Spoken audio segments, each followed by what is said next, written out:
Hello everyone, कैसे हो आप सभी लोग। आई होप आप बहुत अच्छे होंगे और अच्छे से तैयारी भी चल रही होगी। सो आज हम करने वाले हैं मंथली एमसीक्यू सीरीज का part 10 for the month of April. अगर आपने इसका प्रीवियस पार्ट नहीं देखा है तो आई बटन पे क्लिक कर सकते हैं। यहाँ पे आपको इसका लिंक मिल जाएगा पार्ट नंबर 9 का। ठीक है। एंड इस लेक्चर की पीडीएफ के लिए आप हमारा टेलीग्राम चैनल ज्वाइन कर सकते हैं, जिसका लिंक आपको डिस्क्रिप्शन बॉक्स में मिल जाएगा। So let's begin with this session. So first आपका क्वेश्चन है, the government of Odisha recently signed an MOU with which institution under the Ministry of Earth Science to implement a marine special plan under the Indo-Norway Integrated Ocean Management Initiative. So हमारी Odisha government जो है, इन्होंने agreement sign किया है national centre for coastal research के साथ। ठीक है। इम्प्लीमेंट करने के लिए marine special plan under Indo Norway integrated ocean management initiative. ठीक है। इस इनिशिएटिव का मेन एम क्या है? प्रमोट करना coastal economic growth while ensuring protection of marine ecosystem along the Odisha's 574 kilometre coast line. इसी के साथ नोट करना है, ओडिशा ऐसा करने वाला जो है पहला स्टेट बना है इंडिया में जिसने अडॉप्ट किया है marine special plan in the second phase. Okay. Now next आपका क्वेश्चन है, ISRO space application centre recently sign memorandum of understanding that is MOU with which institution to promote sustainable and land management in India. सो इसरो का जो space application centre है, इन्होंने MOU sign किया है इनमें से कौन से इंस्टीट्यूशन के साथ? किस चीज के लिए? प्रमोट करने के लिए sustainable land management in India. So it is your Ashoka trust for research in ecology and environment. ठीक है। Ashoka trust for research in ecology and environment, जिसका मेन एम है क्रिएट करना स्टैंडर्डाइज प्रोटोकॉल्स को। किस चीज के लिए? For monitoring ecosystem and to generate policy ready data for land use planning. And ये एक मेजर स्टेप है towards India's commitment to achieve the land degradation neutrality by 2030। Okay. Next question है, according to the latest edition of Bloomberg's billionaire index 2026, who became the richest person in Asia. So Asia का richest person अभी जो है Bloomberg billionaire index में कौन चल रहा है? इनका नाम है गौतम अदानी। ठीक है। गौतम अदानी जी ने मुकेश अंबानी जी को पीछे किया है। ठीक है। इसके अलावा यहाँ पे बात करते हैं टॉप में कौन चला हुआ है। तो as of 6 May 2026 Elon Musk जो है ये पहली रैंक में आपके चले हैं ग्लोबली। ये आपके रिच पर्सन है, followed by Larry Page, Sergey Brin, Jeff Bezos, Larry Ellison, Mark Zuckerberg, Michael Dell, Jensen Huang, Jim वॉल्टन,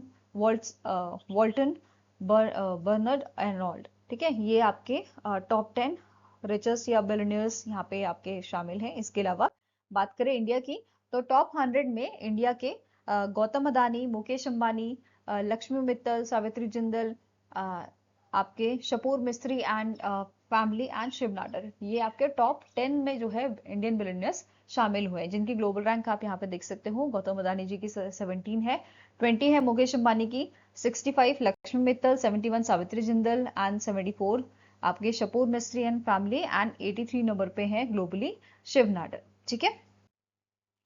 now next बात करते हैं। नेक्स्ट आपकी न्यूज है, पीएम मोदी जी का विजिट हुआ था उत्तराखंड में और इस विजिट के दौरान इन्होंने इनॉग्रेट किया था दिल्ली देहरादून इकोनॉमिक कॉरिडोर। ठीक है। इसकी लेंथ आपकी 213 किलोमीटर की है, 6 लेन एक्सप्रेस वे आपका है और इसकी कॉस्ट आपकी है ओवर 12,000 करोड़ की। ठीक है। इसका मेन एम क्या है? ट्रैवल टाइम जो है वो रिड्यूस करना। पहले 6 घंटे लगते थे दिल्ली से देहरादून आने में, अब ये अप्रोक्सीमेटली आपका 2.5 आवर्स लगते हैं। ठीक है। इसके साथ ही कनेक्टिविटी की बात करें तो ये लिंक करता है दिल्ली विद गाजियाबाद, फिर आपका भगतपुर, आपका बरौत, शामली सहारनपुर और देहरादून को। ठीक है। इंफ्रास्ट्रक्चर की बात करें, 10 इंटरचेंज यहाँ पे आपको देखने को मिलेंगे, 3 रेलवे ओवरब्रिज हैं, 4 मेजर ब्रिज हैं, 5 टोल प्लाजाज हैं एंड 12 वे साइड एमिनिटीज यहाँ पे आपको देखने को मिलेंगे। ठीक है। and it is also equipped with the advanced traffic management system for efficient traffic flow and safety, right? इसके अलावा पीएम मोदी जी ने रिव्यू किया था wild life corridor on the elevated section of expressway in Saharanpur. ठीक है। एंड ये आपका 12 kilometre elevated wild life section था, जिसमें 8 एनिमल पैसेजेस हैं, 2 एलिफेंट अंडरपासेस हैं एंड 350 मीटर टनल यहाँ पे है नियर दी डाटकाली टेम्पल। ठीक है। जो आपके राजाजी नेशनल पार्क में लोकेटेड है। ठीक है। आप कभी भी अगर देहरादून जाएंगे तो यहाँ पे जरूर जाइएगा। नेक्स्ट है, नीति आयोग ने रिलीज किया है 2 report to accelerate India's research and development ecosystem. First is ease of doing research and development in India, and दूसरा है survey report on ease of doing research and development in India. ठीक है, सो यहाँ पे इस report के की pillars बताए गए हैं, जैसे फंडिंग आर्किटेक्चर है, ठीक है, adopting flexibility financial norms, prevent करने के लिए रिसर्च डिलेस को which is caused by the slow disbursement, right. Then private sector integration, institutional governance, early career support, then आपका research and translation. So these are the pillars of this report. And यहाँ पे current मतलब अगर research and ecosystem की अगर हम बात करें इंडिया की, तो what is the current state of India's R&D ecosystem. So India अभी जो है, ठीक है, India is the India advance to 38 in the global innovation index. 2025 का जो आपका GII इंडेक्स था उसमें इंडिया की रैंक 38 थी, ठीक है, and it is leading lower middle income economies. और इंडिया का ग्रॉस डोमेस्टिक एक्सपेंडिचर जो है आपका R&D में, it is stagnant at the low 0.4% of its GDP। ठीक है, सबसे ज्यादा जो यहाँ पे आपको देखने को मिलेगा मेजर इकोनॉमीज में, ये आपका लगभग अप्रोक्सीमेटली 3.4% है USA का, एंड साउथ कोरिया का 4.9% है, ठीक है, as per the World Bank. Okay, next आपकी न्यूज है, रिसेंटली इंडिया का first open access Amaravati quantum reference facility जो है वो इनॉग्रेट किया गया है। कहाँ पे इनॉग्रेट किया गया है? अमरावती, आंध्र प्रदेश में, and it is inaugurated by the CM of Andhra Pradesh N Chandrababu Naidu. और इसमें दो फैसिलिटीज आपकी जो है शामिल है। अमरावती 1S जो लोकेटेड है SRM यूनिवर्सिटी इन नेरुकोंडा, ठीक है, एकेडमिक फोकस क्वांटम एप्लीकेशंस के लिए ये आपका है। और दूसरा है Amaravati 1Q located in the Medha towers Gannavaram, industry focused quantum applications के लिए है ये, ठीक है। ये हमें प्रोवाइड करेगा open access to research startups industries, enabling testing of processors, ठीक है, processor, cryogenic system, amplifier, control electronics under the real operating conditions, ठीक है। इसके अलावा ये ऑपरेट करेगा नियर -273 डिग्री सेल्सियस में फॉर क्यूबिट एक्टिवेशन, एंड ये रिप्रेजेंट करेगा इंडिया, ये रिप्रेजेंट कर रहा है इंडिया की first indigenous full stack quantum system को with approximately 85% component manufactured domestically. तो 85% ये आपका जो है इंडिया में डेवलप किया गया है, ठीक है। It is develop through the national consortium, जिसमें इंक्लूडेड है आपका कौन कौन से इंस्टीट्यूशन आते हैं? Tata institute of fundamental research, ISC Bengaluru, DRDO and IIT Bombay, ठीक है, ये सब इसमें शामिल है। Now question here is, where was India's first open access quantum reference facility inaugurated on the occasion of a World Quantum Day जो 14 अप्रैल को ऑब्जर्व किया जाता है। सो ये आपका अमरावती आंध्र प्रदेश में आपका जो है ये इनॉग्रेट किया गया है, ठीक है। नेक्स्ट न्यूज है, recently ministry of commerce and industry जो है इन्होंने बेसिकली नोटिफाई किया है, बेसिकली जो ministry of commerce and industry का department for promotion of industry and internal trade है, दैट इज DPIIT, इन्होंने नोटिफाई किया है the establishment of a startup India fund of funds 2.0, जिसे स्टार्टअप इंडिया FOF 2.0 के नाम से आप देख सकते हो, जिसके लिए कॉर्पस आपका 10,000 करोड़ का बताया गया है। एंड इसका मेन ऑब्जेक्टिव क्या है? स्ट्रेंथन करना इंडिया के स्टार्टअप इकोसिस्टम को, specially deep tech and manufacturing sectors में, ठीक है। इस जो स्कीम है इसका मेन एम है to bridge the funding gap for startups by investing in the SEBI registered AIFs alternative investment fund, ठीक है, जो फर्दर इन्वेस्ट करेंगे equity and equity linked instrument of DPIIT recognised startups, ठीक है। Timeline क्या है? ये ऑपरेट करेगा across the 16th and 17th finance commission cycle में, एंड जो SIDBI है ये सर्व करेगा as a primary implementation agency, and second domestic implementing agency will also be appointed, ठीक है। सो ऐसा यहाँ पे मेंशन किया गया था। इसके अलावा ऑपरेशनल फ्लेक्सिबिलिटी की बात करें तो जो स्कीम है ये सपोर्ट करता है AIFs with a larger corpus to meet the needs of capital intensive sectors, specially आपका मैन्युफैक्चरिंग में, and it also accommodates AIFs with longer tenure to cater the startup with extended research and development periods, right. इसके अलावा यहाँ पे क्या बोला है, जो इन्वेस्टमेंट है, the investment multiplier has been moderate to encourage a larger number of AIFs to the benefit from the scheme.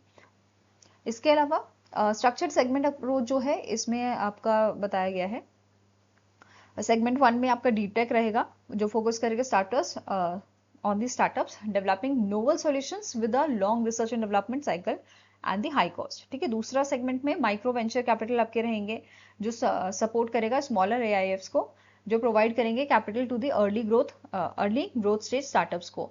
Third में आता है इनोवेशन मैन्युफैक्चरिंग में, एंड फोर्थ वाला सेगमेंट आपका सपोर्ट करेगा startups regardless of their specific sector और a stage. Okay, now इस पे बेस क्वेश्चन करते हैं, which institution serve as a primary implementation agency for the startup India fund of funds 2.0। तो इसमें जो है आपका प्राइमरी इम्प्लीमेंटेशन एजेंसी कौन सी है, सिडबी रहेगी। ठीक है, so answer is option number C. Next आपका क्वेश्चन है, the Indian botanist N Aleem Yusuf from Kerala was honored with the Worldwide Fund for Nature national award at the national eco youth innovation summit 2026 जो आपका हैदराबाद तेलंगाना में हुआ था, for developing which artificial intelligence AI powered mobile application to detect invasive plant species.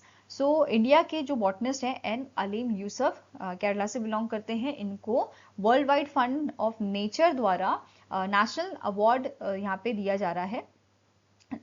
गया है। ठीक है, कौन से इवेंट में, national eco youth innovation summit जो हुआ था वहां, इस इवेंट में ये अवार्ड दिया गया था for developing a neophyte ID. ठीक है, ये एप्लीकेशन उन्होंने बनाई थी जो बेसिकली डिटेक्ट करती है इन्वेसिव प्लांट स्पीशीज को। ठीक है, so answer here is option number C. और यहाँ पे जो इनको अवार्ड मनी जो मिला है वो है 1.5 लाख का। ठीक है, नेक्स्ट न्यूज है, रिसेंटली वर्ल्ड बैंक ने लॉन्च किया है एक इनिशिएटिव जिसका नाम है वाटर फॉरवर्ड। ठीक है, it's a global platform to improve water security for 1 billion people by 2030। तो ये इसका एम है कि वाटर सिक्योरिटी बेसिकली इंप्रूव करना, वाटर सिक्योरिटी 1 बिलियन पीपल की 2030 तक। ठीक है, मेन ऑब्जेक्टिव है एक्सपैंड करना reliable drinking water and sanitation services को, स्ट्रेंथन करना resilience against drought and floods, promote करना economic growth, job creation and private investment. Right, targets की बात करें तो यहाँ पे जो वर्ल्ड बैंक ग्रुप है ये वाटर सिक्योरिटी बेसिकली कंट्रीब्यूट करेगा water security for 400 million people by 2030। And जो इसके पार्टनर्स हैं, जैसे यहाँ पे पार्टनर्स हैं एडीबी है, आपका एशियन इंफ्रास्ट्रक्चर इन्वेस्टमेंट बैंक है एनडीबी है, ठीक है, European investment bank, Islamic development bank, inter American development bank, international fund for agriculture development, OPEC fund for international development. तो ये सारे जो पार्टनर्स हैं इनका कमिटमेंट है ये कवर करेंगे 600 मिलियन पीपल को बाय 2030। ओके, इसके अलावा इम्प्लीमेंटेशन जो है, इम्प्लीमेंटेशन फोकस की अगर हम बात करें तो रीजन वाइज बात करें तो 14 वाटर स्ट्रेस्ड कंट्रीज जो है उनको टारगेट किया जाएगा, Africa, Middle East and South Asia में। एंड अर्बन एरियाज की बात करें तो urban water system irrigation and waste water reuse इन पे जो है आपका काम करेंगे। ठीक है, प्रायोरिटीज क्या रहेगी, drinking water and sanitation, agriculture irrigation, flood protection, data driven water management में। ठीक है, इसके अलावा चैलेंज की बात करें तो ग्लोबल फ्रेश वाटर डिमांड जो है ये हमें मतलब चैलेंज फेस करना पड़ेगा यहाँ पे कि जो आपकी फ्रेश वाटर डिमांड है वो और बढ़ जाएगी। ठीक है, it may exceed supply by up to 40%। Right, youth factor क्या बोला है, over 1.2 billion youth entering the workforce. यहाँ पे वाटर सिक्योरिटी जो है critical, it will be critical for economic stability. Right, now question here is, under the water forward initiative of a World Bank group itself target water security for to 2030 तक World Bank group का target है 400 million people का। ठीक है, so answer is option number B. Next आपकी news है, सेबी ने relax किया है key norms for social stock exchange. ठीक है, recently SEBI has relax the key norms for the social stock exchange, जिनमें उन्होंने जो है रजिस्ट्रेशन पीरियड की जो वैलिडिटी है वो यहाँ पे इंक्रीज की है। ठीक है, जैसे पहले जो वैलिडिटी थी 2 साल की थी एंड नाउ ये एक्सटेंड करके 3 साल कर दी गई है। एंड यहाँ पे बेनिफिशियरीज कौन रहेंगे, not for profit organisation, NPO जो आपके होंगे। ठीक है, इम्प्लीकेशन की बात करें जो एनपीओज हैं they can remain registered on your social stock exchange without raising fund for 3 years। ठीक है, रीजन क्या है, एड्रेस करना delay in statutory and regulatory approvals that slow down the fund raising. Right, इसके अलावा यहाँ पे क्या बोला है, जो मिनिमम सब्सक्रिप्शन रिक्वायरमेंट है for zero coupon zero principal, ठीक है, जीरो प्रिंसिपल इंस्ट्रूमेंट, इसमें भी आपका क्या बोला है, पहले रिक्वायरमेंट 75% थी, नाउ इसको कम करके 50% कर दिया गया है फॉर स्पेसिफिक प्रोजेक्ट्स। ठीक है, एप्लीकेबिलिटी की बात करें तो जो प्रोजेक्ट है the project will clearly in sorry identifiable per unit cost and outcomes. Compliance क्या है, अगर minimum subscription not met, in that case fund जो है वो रिफंड करना होगा इन्वेस्टर्स को। And social stock exchange must conduct due diligence before granting in principle approval for partial fund raising, right. इसके अलावा नेक्स्ट पॉइंट क्या बोल रहा है, जो एनपीओज हैं they will need to disclose, इन्हें डिस्क्लोज करना होगा how they plan to raise the remaining capital in case of under subscription, and outline करना होगा potential impact on projects outcome if the gap is not bridged, right. इसके अलावा standard minimum subscription requirement जो है ये आपकी 75% यहाँ पे रहेंगी, ठीक है। नाउ क्वेश्चन क्या कह रहा है, SEBI has extended the registration validity for not for profit organisation that is NPO on social stock exchange from, पहले 2 साल थी, अब इसको बढ़ा के 3 साल कर दिया गया है, ठीक है। So answer is option number C, 2 साल से 3 साल, ओके। नेक्स्ट आपकी एक न्यूज है, रिसेंटली वर्ल्ड इकोनॉमिक फोरम जो है उन्होंने एक रिपोर्ट जारी की है, growth in the new economy towards a blueprint, ठीक है। ये एक रिपोर्ट जारी की गई है वर्ल्ड इकोनॉमिक फोरम द्वारा। एंड प्रोजेक्शन की बात करें तो यहाँ पे क्या बोला है, ग्लोबल इकोनॉमी जो है वो एक्सपैंड करेगी 56 trillion US dollar over the next 5 year, okay. ये प्रोजेक्शन जो है दिया गया है इस रिपोर्ट में। इसके अलावा यहाँ पे ग्लोबल ग्रोथ डायनेमिक्स की बात करें तो मिडिल इनकम कंट्रीज के लिए बताया गया है, इकोनॉमीज के लिए बताया गया है कि ये जो आपकी ग्रोथ है, it is projected to contribute approximately 65% of cumulative GDP growth 2025 से 2030 की यहाँ पे बताई जा रही है बात, ठीक है। इसके अलावा लो इनकम इकोनॉमीज जो हैं इनमें क्या बोला है, फास्टेस्ट ग्रोथ देखने को मिलेगी, but only approximately 1% of a global growth contribution. Then Asia की बात करें तो it is expected to remain primary engine of a global expansion, जो कंट्रीब्यूट करेगा आपका greater than 50% of the total growth, ठीक है। अब स्टैटिक इन्फॉर्मेशन की बात करें, वर्ल्ड इकोनॉमिक फोरम की इसके इंटरिम प्रेसिडेंट एंड सीईओ हैं एलोस ज्विंगी। हेडक्वार्टर इसका जिनेवा स्विट्जरलैंड में लोकेटेड है और 1971 में इसे स्टैब्लिश किया गया था। नाउ क्वेश्चन यहाँ पे क्या बोल रहा है आपका, according to the world economic forum April 2026 report, the global economy is projected to expand how much over the next 5 year. So global economy हमने पढ़ा आपका जो है 56 ट्रिलियन यूएस डॉलर जो है पहुंचेगी, एक्सपैंड करेगी, ठीक है। So answer is option number C. Next आपकी न्यूज है, recently ministry of health and family welfare जो है इन्होंने होस्ट किया था, मतलब हमारी जो मिनिस्ट्री है इन्होंने होस्ट किया था BRICS health working group meeting. कहाँ पे हुई थी, न्यू दिल्ली में हुई थी, under the India's chairship. And इसका थीम था building for resilience, innovation, cooperation and sustainability, ठीक है।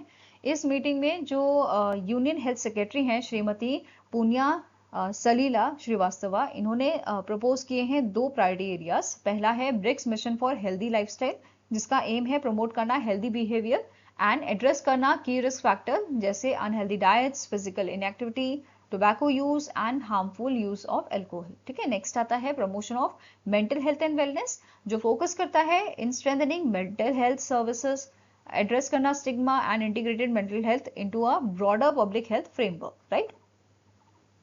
नाउ इस मीटिंग में डिस्कस किए गए हैं 9 प्रायोरिटी एरियाज, जिसमें टीडी रिसर्च नेटवर्क आपका इंक्लूडेड है, collaboration among the medical product regulator, an integrated early warning system for infectious disease, digital health architecture for continuum of care, BRICS mission for healthy lifestyle, promotion of mental health and wellness. ये सारे topics जो हैं, priority areas जो हैं वो यहाँ पे discuss किए गए थे, ठीक है।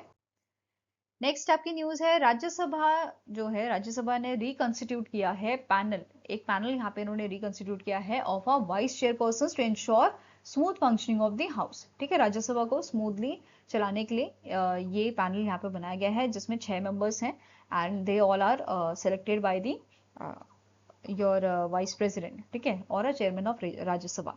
सो यहाँ पे 6 मेंबर हैं, दिनेश शर्मा, एस फंग नॉन क्योंग, आपके Ghanshyam Tiwari, Phulo Devi Netam, M Thambidurai and Sasmit Patra. तो ये आपके 6 मेंबर यहाँ पे थे। एंड राज्यसभा के चेयरमैन अभी कौन है, वाइस प्रेसिडेंट बेसिकली जो है, vice president act as ex officio chairman under the article 64। So अगर क्वेश्चन अगर स्टार्टिंग बनता है कि राज्यसभा का चेयरमैन कौन होता है, तो वाइस प्रेसिडेंट होते हैं। करंटली कौन हमारे वाइस प्रेसिडेंट हैं, वो उनका नाम आप मुझे कमेंट सेक्शन में बताइए, ठीक है। नेक्स्ट क्वेश्चन है, नेक्स्ट न्यूज़ है, ministry of electronics and information technology जो है, इन्होंने AI governance and economic group जो है वो बनाया है स्ट्रेंथन करने के लिए इंडिया का approach towards responsible and inclusive AI development, ठीक है।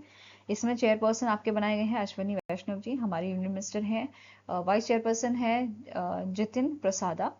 मेंबर कॉन्वेनर एस कृष्णा जो सेक्रेटरी हैं ministry of electronics and information technology के। अदर मेंबर्स हैं professor Ajay Kumar Sood, then V Anantha Nageswaran, आपके निधि चिब्बर, ठीक है, अमित अग्रवाल, अनुराधा ठाकुर, अभय क्रांतिकर, ठीक है।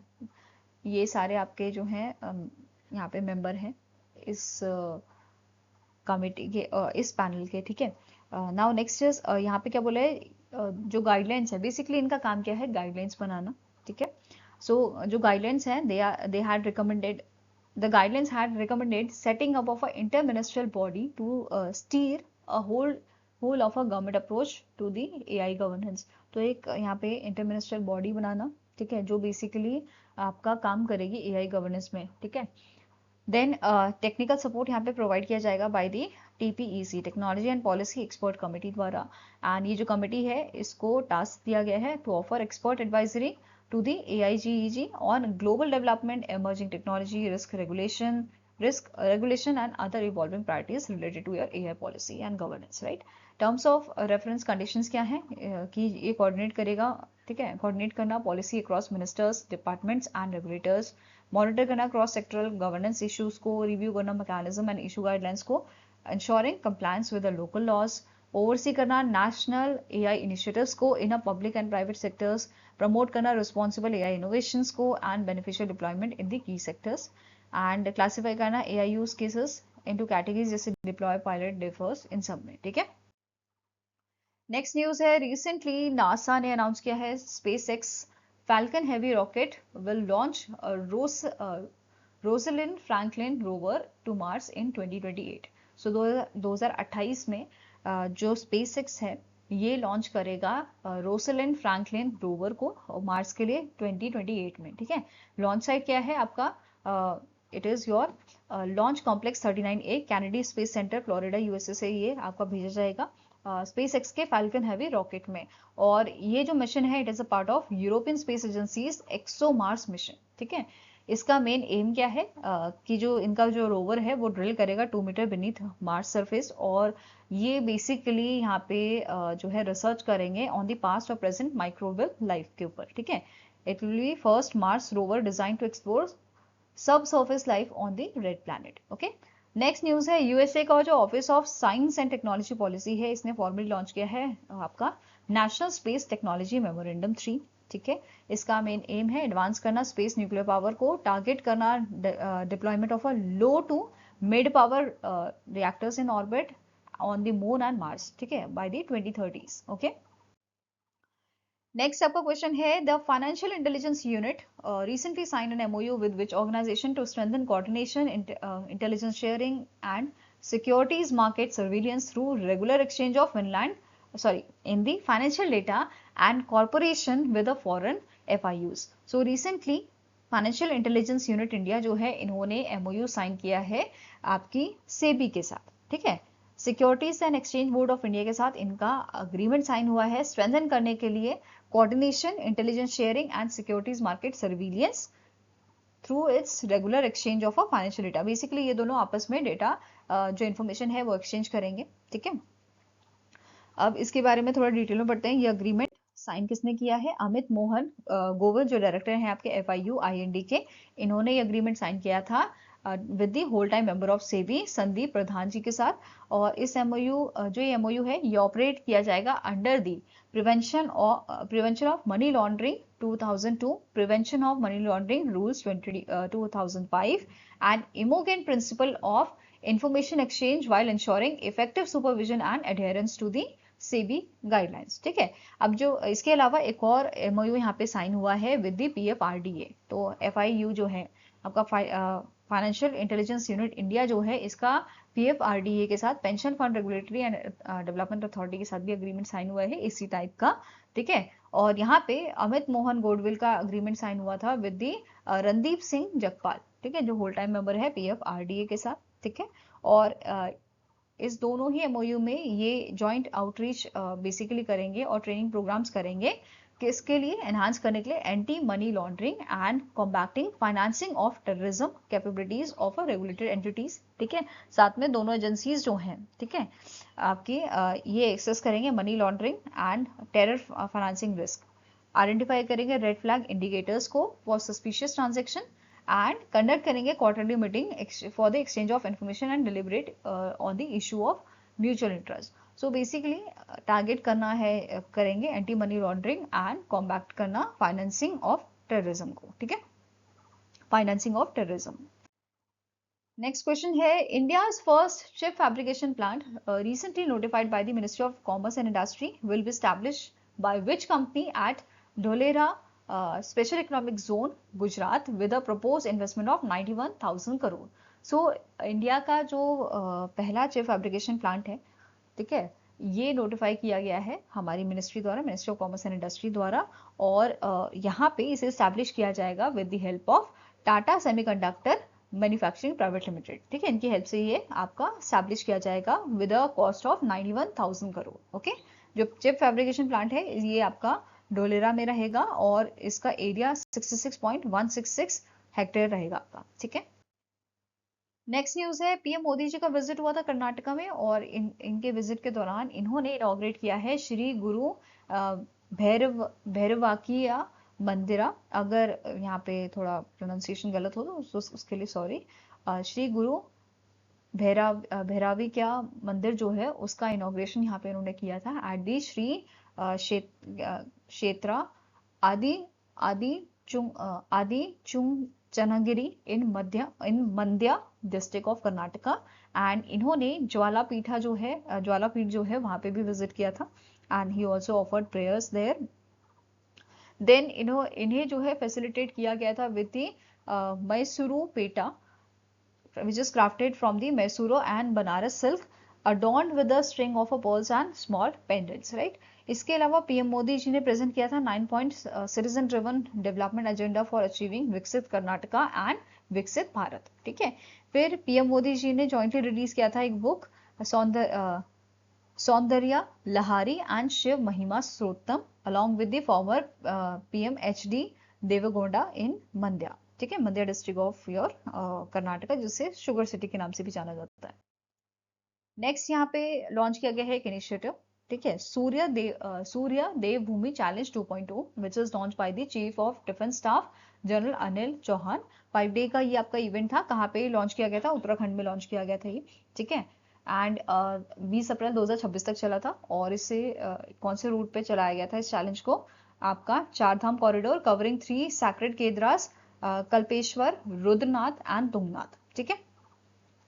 इसकी टोटल लेंथ आपकी 113 kilometres high altitude endurance expedition ये आपका था, which is organised by Indian army in partnership with the icon matrix, ठीक है, and with the support from the tourism department government of Uttarakhand, okay.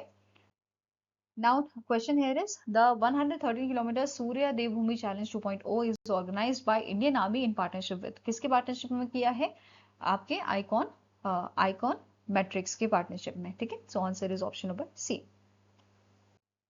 Next is the Meghalaya cabinet led by the CM Konark Konkal Sangma approved the Meghalaya Official Languages Ordinance 2026 declaring which language as official alongside English. So Meghalaya ने basically, Meghalaya की जो government है इन्होंने approve किया है मेघालय की official language, 2 language जो है वो इन्होंने अभी रिसेंटली अप्रूव किए हैं। एक तो है आपकी कासी और एक है गारो, ठीक है।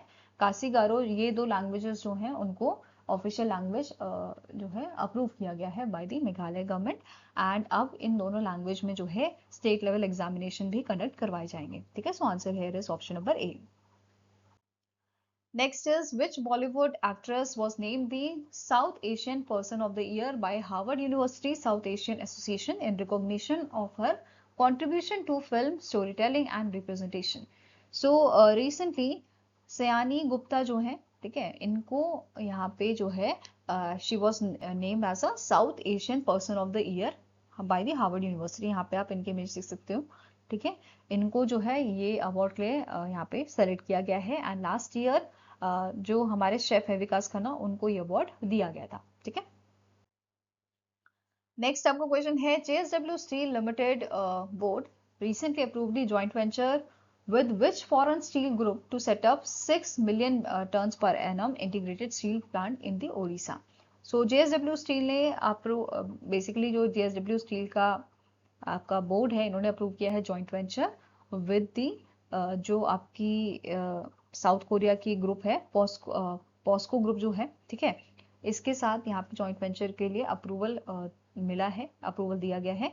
And the project will be establishing through the saffron resource private limited, जो आपकी सब्सिडी है JSW स्टील की, becoming 50-50 joint venture entity with a POSCO subscribing to shares for approximately 508.8 crore। Okay, next बात करते हैं ओबिशरी की। सो रिसेंटली नारायण रामचंद्रन जो है इनका डेथ हुआ है and he served as a president of Asian squash federation 2001 से 2009 के बीच में। ठीक है, then president of world squash federation 2008 से 16 तक इन्होंने जो है एज अ प्रेसिडेंट सर्व किया है। Then he also served as a secretary general of a squash racket federation of India and Indian Olympic association में इन्होंने as a associate vice president serve किया था 2001 में, फिर वाइस प्रेसिडेंट ये बने थे 2005 में एंड इसके बाद प्रेसिडेंट इन्होंने सर्व किया था 2014 से 2017 तक। इसके अलावा इन्होंने स्टैब्लिश की थी इंडियन स्क्वैश अकेडमी चेन्नई में in the year 2000। Right, honours and awards की बात करें तो राष्ट्रीय खेल प्रोत्साहन पुरस्कार इनको मिला था 2011 में, Olympic order silver conferred by the International Olympic Committee in the year 2016, OCA Award of Merit from Olympic Council of Asia 2016 में, and in the year 2025 he was named as a first ever life member of the World Squash Federation। okay,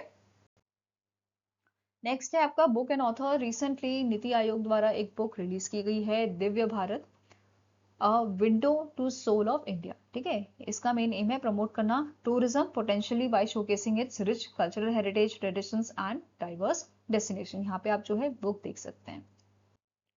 I hope guys आपको ये video पसंद आया हो। पसंद आया तो like and share जरूर कीजिएगा और हमारे साथ जुड़ने के लिए हमारे चैनल को सब्सक्राइब कीजिएगा। अगर आपके कुछ सजेशन है तो आप हमें मेल कर सकते हो benchmarkstudy007@gmail.com पे, या फिर आप हमें कमेंट सेक्शन में भी लिख सकते हैं। सो मिलेंगे ऐसे ही नेक्स्ट वीडियो के साथ। Till then take care, have a nice day and all the best for your preparations.